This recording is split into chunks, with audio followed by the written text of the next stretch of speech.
j'espère que vous allez bien. Je refilme cette intro parce qu'à l'origine, celle que j'avais filmée, en fait, je voulais vraiment me lever avec vous, attaquer ma journée avec vous, faire une espèce de vlog, je trouvais ça chouette et tout. Puis me voir en vidéo, au montage, en pyjama, c'était pas possible en fait. En fait, je me suis dit, non, il y a des choses qu'on va pouvoir faire plus tard. Mais ça, c'est pas possible en fait. Donc, du coup, j'ai décidé de vous refilmer l'intro de manière un peu plus. Un peu vlog toujours, mais que ça reste plus présentable que moi en pyjama. Et ma main qui tremble, évidemment, sinon c'est pas drôle. Aujourd'hui, on va coudre la blouse Bardot de Super Bison que j'ai en patron papier. Je suis en stage actuellement et ma tutrice de stage qui a un nombre incalculable de patrons a énormément de patrons Super Bison papier chez elle. Donc moi je lui dis que j'appréciais énormément la blouse Bardot, elle me l'a prêtée pour que je puisse le décalquer et la faire. Donc je suis super contente, la blouse Bardot a 2 déclinaisons avec ou sans manches et on va dire 2 déclinaisons d'eau, donc en tout elle a 4 déclinaisons. On peut voir si devant on préfère une goutte ou un lacet, et derrière si on préfère des boutons ou rien, en fait un dos simple. Je suis assez excitée de faire cette blouse parce que en fait c'est dans un tissu avec laquelle j'ai fait une robe pour une de mes meilleures amies et du coup ben il me reste assez de tissu et alors je lui dis mais viens je te le rachète et tout, elle me dit ouais c'est ça, ouais rachète-le moi, ouais, t'as raison et du coup elle m'a autorisé de me faire quelque chose là-dedans. Vous allez voir, je pense que tout ne va pas se faire sans encombre, mais en tout cas c'est une blouse qui est ma foi assez facile à réaliser. La seule chose c'est que comme je n'ai que 1,50 m de tissu et que pour une blouse robe longue il faut 2,20 m, je vais forcément faire des manches courtes. Voilà, de toute façon je vous explique plus tard dans la vidéo, vu que je refilme cette intro, je sais ce que j'ai déjà filmé. Je vous explique plus tard dans la vidéo, je vous montre le papier, je vous montre les explications et je vous explique les informations techniques. Ce que je n'ai pas dit et que je vous dis maintenant, les marges de couture sont incluses, elles sont de 1 cm partout. Et normalement, ça tombe assez bien, c'est coupé assez grand. La blouse Bordeaux, il faut surtout se référer à son tour de poitrine parce que comme elle est évasée, après elle est plutôt ample de partout, donc ça va. Elle a quelques petites fronces devant, quelques petites fronces derrière, mais rien de trop choquant en réalité. Donc ouais, j'ai hâte de la faire.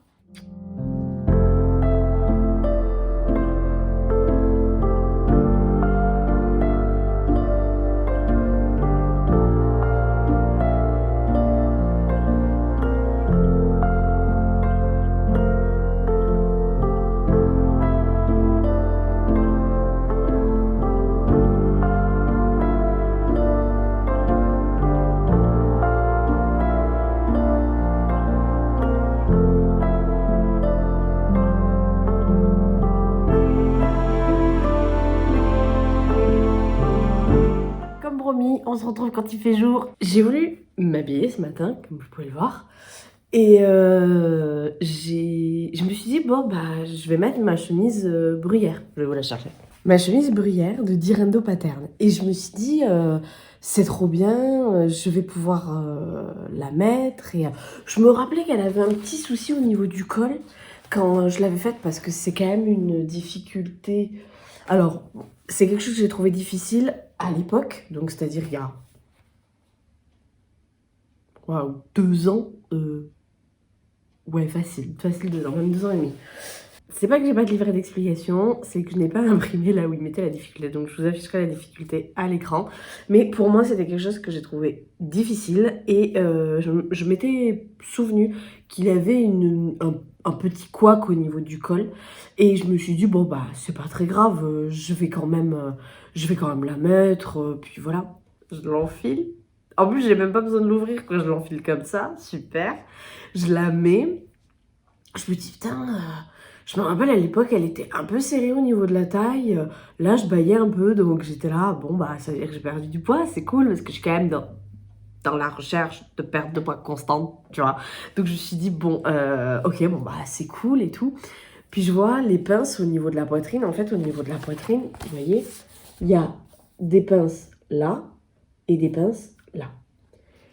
Je les ai faites tellement raides, ces pinces. Je sais pas comment je me suis débrouillée, mais du coup, ça me fait une pointe. Et du coup, j'ai décidé de me dire, bon, allez, ça se voit pas trop. Au pire, je passe un petit coup à la machine. Bon, une pince, ça se rectifie, quoi. Bon. Oui, mais non.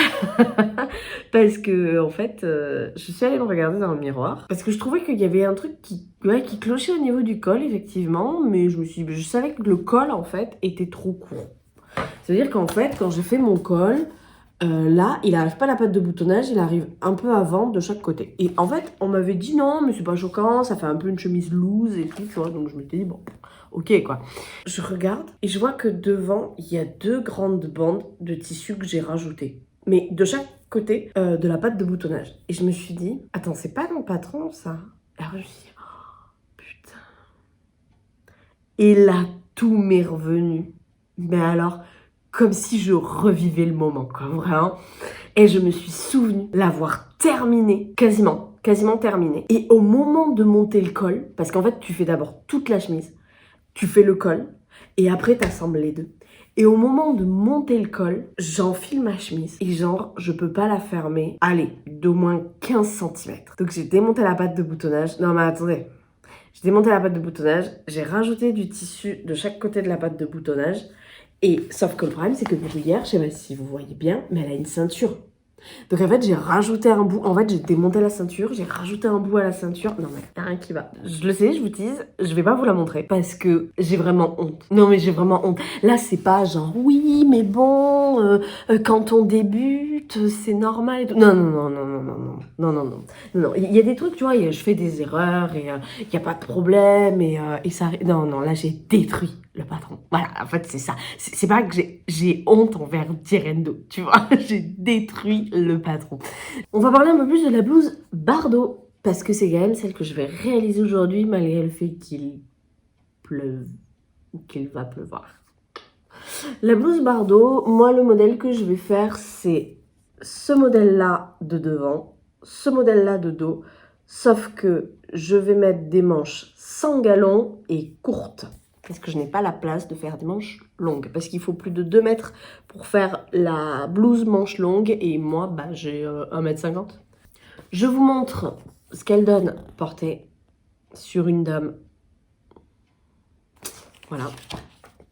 À la fin du livret, il y a des petites photos. Je trouve ça pas mal. Et derrière, on a les hashtags pour Instagram. Je trouve ça vachement cool. Le livret est super agréable, il est un peu, on dirait qu'il est un peu velours, un peu dinde, donc moi j'aime beaucoup. Bah vous voyez, de toute façon, il capte aucun reflet. Donc c'est plutôt cool. Au niveau du patron, alors au niveau de la pochette patron, je vais quand même vous montrer comment ça se présente. Vous avez la pochette comme ça. Hop, vous la tournez, elle s'ouvre. Derrière, il y a alors, l'explication, Bardot, c'est une blouse qu'on porte l'été, bon voilà. Les fournitures, ce que vous avez besoin en termes de tissu et de mercerie, ainsi que la mercerie facultative. Par exemple, vous n'êtes pas obligé du tout de mettre des galons nulle part. Ben, vous voyez, sur l'image que je vous ai montrée ici, vous n'avez des galons nulle part. Donc, du coup, la mercerie facultative, les galons, les boutons de devant, les boutons de dos, le lacet et la laminette. Bon, je sais pas pourquoi ils veulent de la laminette là, mais bon, voilà. En tout cas, eux, ils prévoient d'entoiler. Donc, il faut prévoir 20 cm d'entoilage, 50 cm, ils ont oublié le centimètre, 50 cm d'élastique rond 1,5 et 8 boutons pour les poignets. Sauf que moi, je fais pas les boutons du coup. Aussi, ce que j'ai vu, parce que j'ai déjà découpé, en fait, j'ai déjà découpé mon dos. Eux, ils disent que si on veut mettre le galon en dessous, ben en fait, là, il n'y a pas de boutonnière dans le dos. Donc, comme moi, j'ai déjà coupé, ben je vais faire les deux. Voilà. Encore une fois, je respecte pas la notice. Tant pis.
On a beau faire de la couture depuis longtemps, il y a des trucs qu'on oublie. Toujours. Toujours.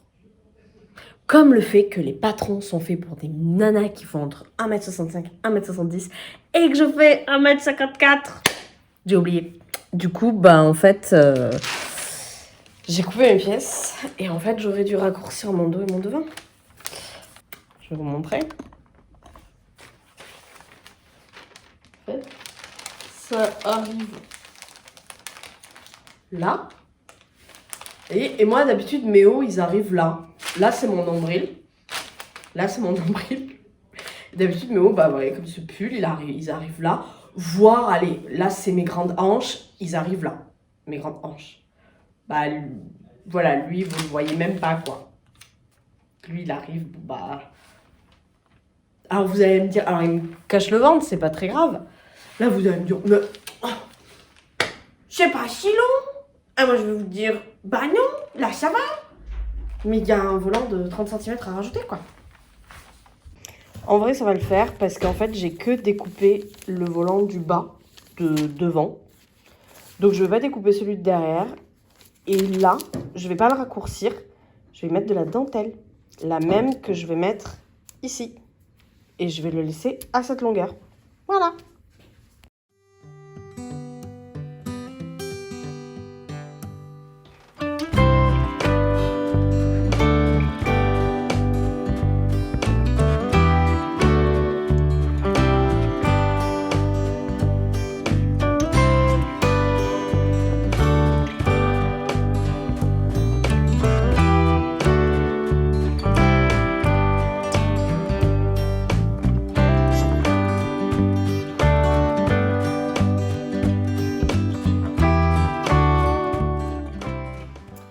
C'est bon, j'ai surjeté mes pièces. Alors en fait, ce que je fais, parce qu'ils le disent rarement dans les notices, donc je préfère le faire moi, je surjette les pièces et les endroits où je sais qu'il ne va pas y avoir autre chose qu'une simple couture.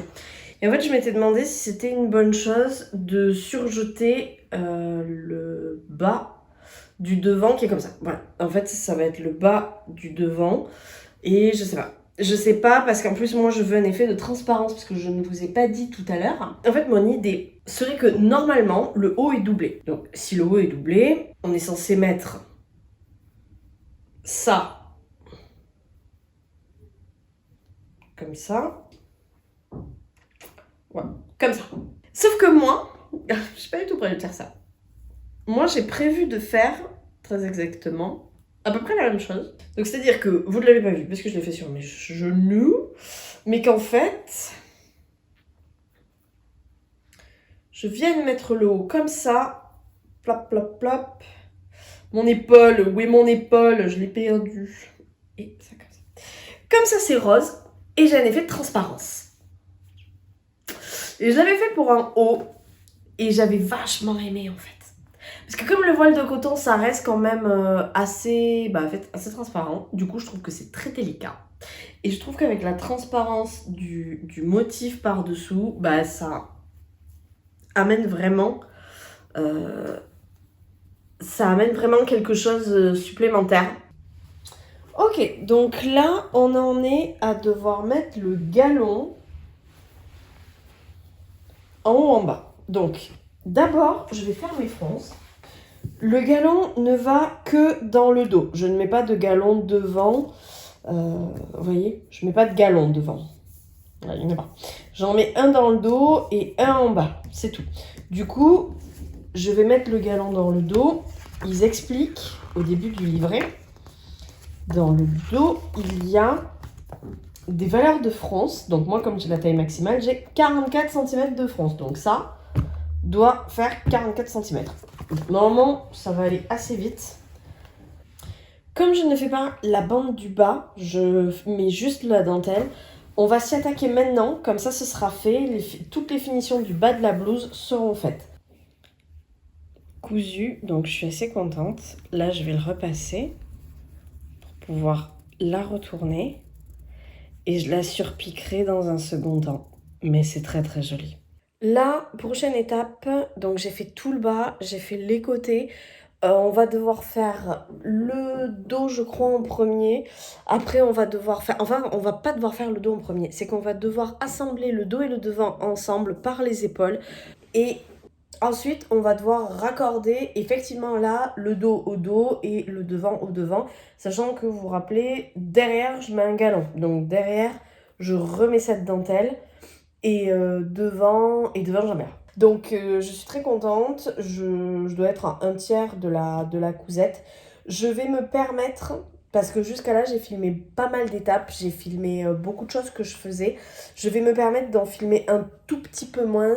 Ok, donc là on en est au moment un peu technique où il faut assembler le tissu principal et la doublure. Ici c'est ma doublure. Comme je vous avais dit, mon but est que à la toute fin, le devant, alors j'ai déjà accroché les fils, le devant en fait soit comme ça. Tissu principal et donc tissu doublure. J'ai cousu comme ça j'ai cousu en fait, si vous voulez, endroit contre envers.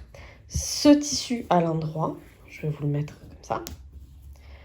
Bon, lui, il est des deux côtés de le même, pardon, mais ce tissu à l'endroit et ce tissu à l'envers. Donc, envers contre endroit, j'ai cousu ici à 1 cm à l'épaule, ce qui fait que j'ai ouvert la couture, et ensuite je l'ai couché de ce côté-là, et là je vais aller le surjeter, pas du tout, je vais aller le surpiquer à la machine à coudre, comme on a vu sur la couture côté, pour que ça reste bien en place, et que surtout, sur le devant, je n'ai pas cette espèce de surépaisseur, mais qu'elle soit bien fixée sur mon épaule.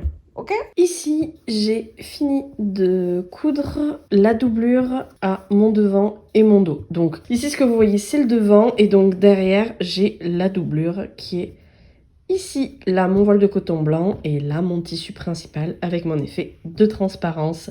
Donc, j'ai pris en sandwich les liens qui seront sur le devant ici, que j'ai descendu d'1 centimètre et 2 mm, on va dire, pour pouvoir faire bien l'angle à 1 cm ici et ici. Là maintenant, ce qu'il propose, c'est de décapiter les angles et de venir cranter. Si jamais il y a trop de surépaisseur, n'hésitez pas à dégarnir. Et après, on retourne. Je suis contente, ça rend hyper bien, la transparence aussi.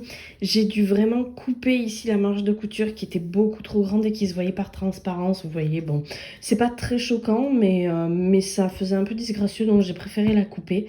Et voilà, ça c'est mon dos, ça c'est mon devant. J'en suis très contente avec les galons que j'ai mis là. Et puis il n'y a plus qu'à... voilà, il n'y a plus qu'à assembler au reste. Là, il faut que je fasse la boutonnière, donc la boutonnière ici.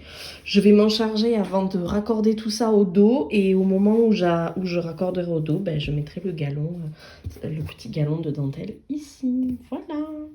J'ai surpiqué tout autour, j'ai commencé à créer l'insert pour la boutonnière, à mesurer. J'ai fait le choix stratégique de ne pas mettre de galons finalement là, parce qu'on ne peut pas mettre la boutonnière et les galons par rapport au montage, enfin bon bref. Donc je vais le mettre, ça, comme là, comme en bas, mais en bas des manches. Voilà, je me suis dit ça fera un bon rappel, et tant pis, il n'y aura pas le galon ni là, ni devant, ni sur les manches, mais il sera quand même ailleurs, et c'est quand même une jolie blouse, donc... choix stratégique pour éviter l'emmerdement maximal. Je suis désolée, c'est vraiment la vidéo de la galère, mais déjà un petit aperçu. Donc oui, hein, c'est bien assez long. Même, voilà, là il y a mon nombril. Donc c'est vraiment très long, hein. Ça m'arrive jusqu'à l'entrejambe, jusqu'à la fin de l'entrejambe. Donc vraiment, j'ai bien fait de ne pas en plus rajouter le volant. Vraiment, je suis... mais j'ai pas encore mis les manches, mais la texture est vachement agréable. Puis la viscose rend super bien. Je suis très très contente. Et je suis très contente de mon effet. Là, je vais le remettre sur la table et je vais vous le montrer. L'envers du décor, donc voilà, ça c'est l'envers, le devant sur l'envers. Alors, je vous le dis tout de suite, je n'ai pas respecté les indications patron. Eux, ils disaient, et je n'aime pas du tout cette finition, une fois que vous avez vos deux doublures, en fait, comme ça, en gros, votre haut est comme ça, vous mettez par-dessus. Là, il y a votre épaule qui est reliée. en gros, votre col et tout. Et en fait, il disait, vous mettez endroit contre endroit votre corps et vous piquez à 1 cm, puis vous surjetez le tout en même temps. Sauf que moi, en fait, c'est une finition que je n'aime pas parce que ça fait 3 épaisseurs. Et je sais pas, j'étais pas super fan. Donc au début, je me suis dit, bah c'est pas grave, tu vas piquer sur l'endroit, un côté, et ensuite sur l'envers, tu vas faire un point à la main, visible tout le long. Et en fait, j'avais oublié que avec ça, là, je ne pouvais pas. Et pareil sur le dos, comme j'avais ça là, eh bien, je ne pouvais pas. C'est ce qui est la boutonnière, ça, la croisure. Et bah, je me suis dit, bon, bah, tant pis. Quitte à avoir de l'épaisseur, bah, tu vas faire une couture anglaise. Donc voilà, c'est ce que je me suis employée à faire. J'ai froncé, donc là, vous voyez encore un fil de fronce. J'ai froncé, j'ai cousu une première fois, donc ici à 1 cm.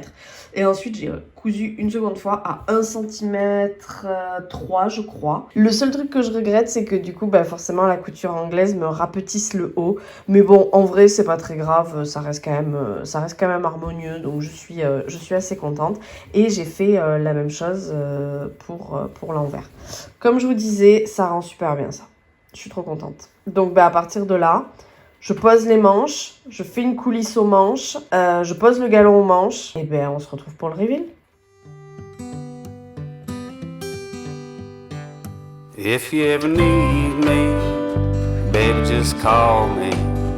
I'll waste no time, love, I'll come straight to you. All the river's wide, dear, and the road is muddy. Even if I gotta swim there, you know I'll be there soon. I love you like a garden underneath the rainfall, cooling off a heat wave in the summertime. Are you the kind of woman a man can get used to? I'm the kind of man that I wanna make you mine. But if you ever need me, honey, just call me. I'll waste no time, love, I'll come straight to you. All the river's wide, dear, and the road is muddy. Even if I gotta swim there, you know I'll be there soon. Even if I gotta swim there, you know I'll be there soon.